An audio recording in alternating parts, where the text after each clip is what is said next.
कोलकाता के RG Kar medical college और अस्पताल में बलात्कार और हत्या की शिकार 31 वर्षीय डॉक्टर के 4 सहयोगियों को झूठ डिटेक्टर परीक्षण से गुजरना होगा क्योंकि उनके बयान एक दूसरे के विपरीत हैं। सीबीआई के सूत्रों ने कहा है। इनमें 2 प्रथम वर्ष के स्नातकोत्तर प्रशिक्षु, एक हाउस सर्जन और एक प्रशिक्षु शामिल हैं। केंद्रीय एजेंसी के सूत्रों ने कहा है कि ऐसा नहीं लगता है कि चारों डॉक्टर अपराध में शामिल थे, लेकिन वह यह जांचना चाहती है कि क्या उन्होंने सबूतों के साथ छेड़छाड़ में कोई भूमिका निभाई या किसी साजिश का हिस्सा थे। जांचकर्ताओं ने डॉक्टर के यौन उत्पीड़न और हत्या से एक रात पहले की घटना भी एक साथ जोड़ दिया है। कोलकाता पुलिस की घटनाओं की समयरेखा के अनुसार इनमें से एक डॉक्टर ने अगले दिन सुबह 9:30 बजे के आसपास सेमिनार हॉल में पीड़िता का शव देखा और अधिकारियों को सतर्क कर दिया। टाइमलाइन से पता चलता है कि सीबीआई द्वारा जांच अपने हाथ में लेने से पहले शहर पुलिस ने इन सभी 4 डॉक्टरों से पूछताछ की थी। सीबीआई को क्या मिला? सीबीआई को तीसरी मंजिल के सेमिनार कक्ष में जहां शव मिला था, वहां इन 4 डॉक्टरों में से 2 की उंगलियों के निशान मिले हैं। एक सीसीटीवी कैमरे में हाउस सर्जन को उस रात पहली मंजिल से तीसरी मंजिल तक जाते हुए कैद किया गया था। हाउस सर्जन ने कहा है कि वह उस रात 2:45 बजे तीसरी मंजिल पर गए थे।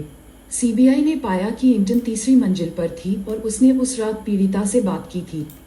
उस रात क्या हुआ? सूत्रों के मुताबिक पीड़िता और स्नातकोत्तर प्रथम वर्ष के 2 प्रशिक्षुओं ने आधी रात के आसपास खाना खाया।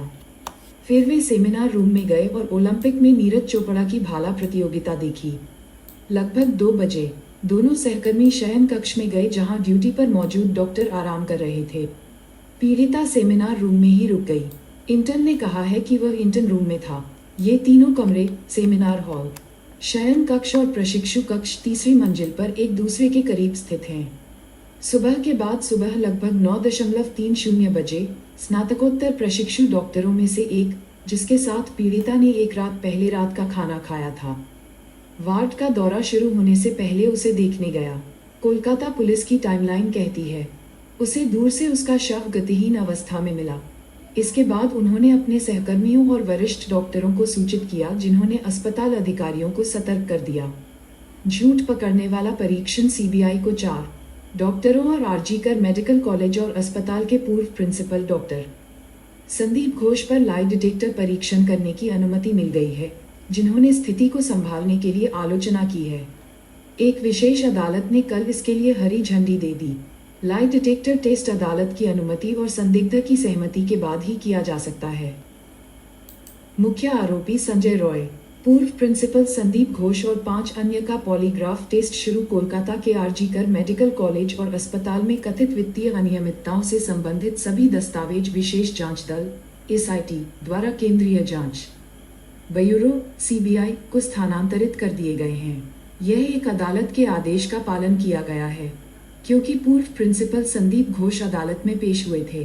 कोलकाता में सीबीआई विशेष अपराध शाखा कार्यालय, RG Kar medical college and hospital के पूर्व प्रिंसिपल डॉक्टर संदीप घोष पूछताछ के लिए सीबीआई कार्यालय पहुंचे। आरजीकर मेडिकल कॉलेज के 18 डॉक्टर, नर्स और स्वास्थ्यकर्मी, जिन पर सोशल मीडिया पर 9 अगस्त से लापता होने का झूठा आरोप लगाया गया था, जिस दिन पीजीटी डॉक्टर के साथ बलात्कार और हत्या हुई थी, वे वास्तव में कोलकाता पुलिस और सीबीआई दोनों की सहायता कर रहे थे। जांच के साथ घटनाओं के अनुक्रम को फिर से बनाने में मदद करना। रॉय कथित तौर पर तब रो पड़े जब मजिस्ट्रेट ने उनसे पूछा कि वह पॉलीग्राफ टेस्ट के लिए सहमति क्यों दे रहे हैं।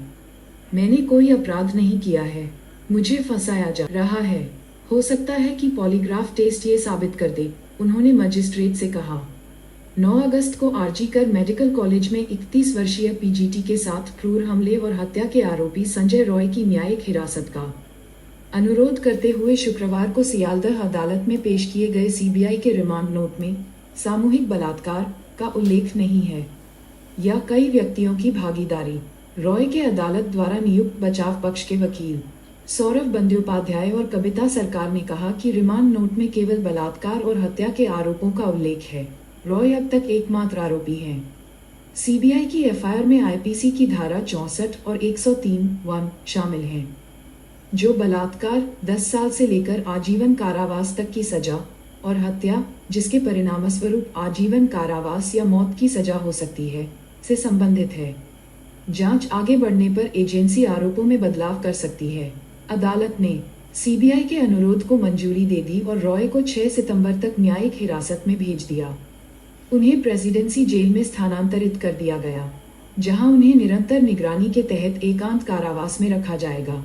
पीड़िता के माता-पिता ने कई व्यक्तियों की संलिप्तता का संदेह करते हुए सामूहिक बलात्कार के बारे में सीबीआई को चिंता जताई और अदालत की निगरानी में जांच की मांग करते हुए कलकत्ता उच्च न्यायालय में याचिका दायर की।